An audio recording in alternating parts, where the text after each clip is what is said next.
Αυτή είναι η μεγαλύτερη ουρά του κόσμου. Σας είπα να πάμε στο άλλο κλαμπ, στην παλιά Φώκια. Παιδιά, κάποιος να γίνει διάσημος τώρα ή να μεταμορφωθεί σε κόμενα, μήπως προχωρήσουμε? Εγώ θα γίνω διάσημος.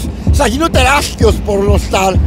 Dude, για να γίνει αυτό θα πρέπει πρώτα να είσαι τεράστιος. Είχε κρύο εκείνη τη μέρα που στο έδειξα. Ναι, κάθε μέρα όμως έχει κρύο, φίλε.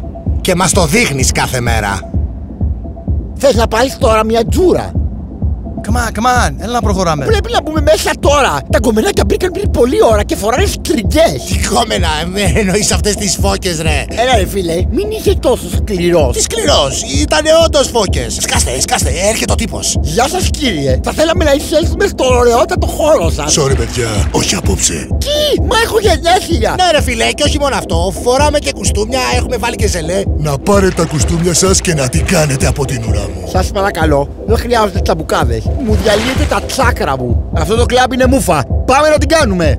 Ναι, συμφωνώ. Τι κρύα υποδοχή, Της μάνας στα μουστάκια της μανούλας σου. Dude, let's go, let's get out of here. Πάμε να την κάνουμε. Φίλε, το παίρνω πίσω. Είσαι τεράστιος. Κόλλα το. Άψογο.